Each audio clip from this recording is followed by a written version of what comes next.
देखिए, पति पत्नी में चाहे जितनी भी खटपट हो, कभी भी बच्चों तक नहीं पहुंचनी चाहिए। क्या है ना कि उसका असर बच्चों पर पड़ता है, फिर चाहे वो उनके बचपन पर हो या फिर आगे जाकर वो किस तरह के रिश्ते निभाएंगे और बनाएंगे उस पर। अब वियान को आज अपनी माँ का एक सच पता लग गया है कि वियान की माँ ने जबरदस्ती जानबूझकर वियान के पिता को उससे दूर रखा।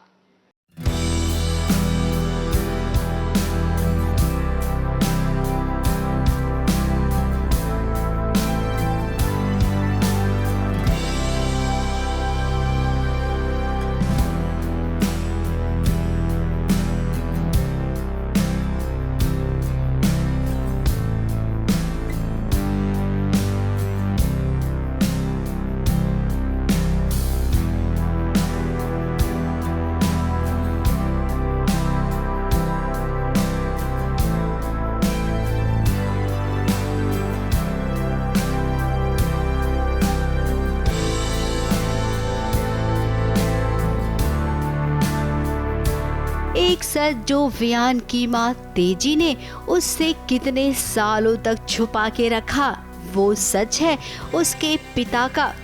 वियान रघुवंशी अब तक अपने पिता को लेकर कितनी गलत सोच रखता था।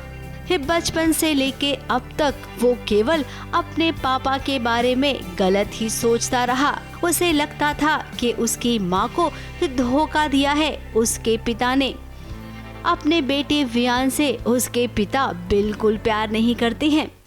ये एक्चुअली बहुत ट्विस्टेड सीरियल का भी है, क्योंकि जो वियान है, जो मेन लीड है लड़का, उसकी माँ के बारे में ये कुछ है कि वो अपनी माँ को क्या समझता था और हम क्या रिवील कर रहे हैं कि वो कैसी है। तो दैट इज़ इट, जो सुनकर वो बहुत शॉक हो रहा है और वो रो रहा है। तो this was the scene. Vanya ने भी वियान को यही कहा था कि आपको पूरा सच पता नहीं है। अब कथा को देखिए, इस सच का पता लगाने के लिए उसने क्या क्या नहीं किया। तेजी की सहेली को लेकर आई है जो कि वियान को सच बता रही है कि उसके पापा उसे कितना प्यार करते थे।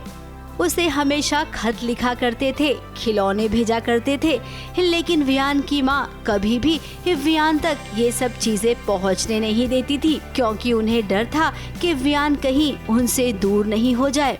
उसके बारे में ये है कि उसके डैड की बहुत अच्छी बॉन्डिंग होती है उसके साथ में पहले, पर बाद में उसको ऐसी पिक्चर मिलता है शायद कि उसके डैड गलत थे, सही इंसान नहीं थे वो।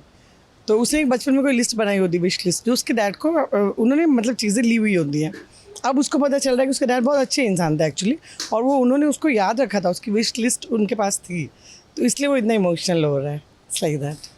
अब वियान का दिल तो एकदम से टूट गया है, क्योंकि इतने सालों तक वो अपने पिता को गलत समझता रहा।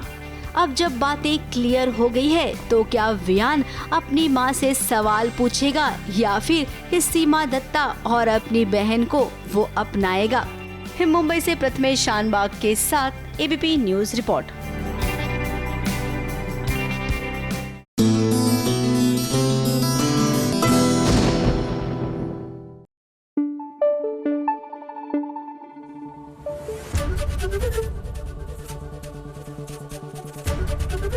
एबीपी न्यूज आपको रखे आगे।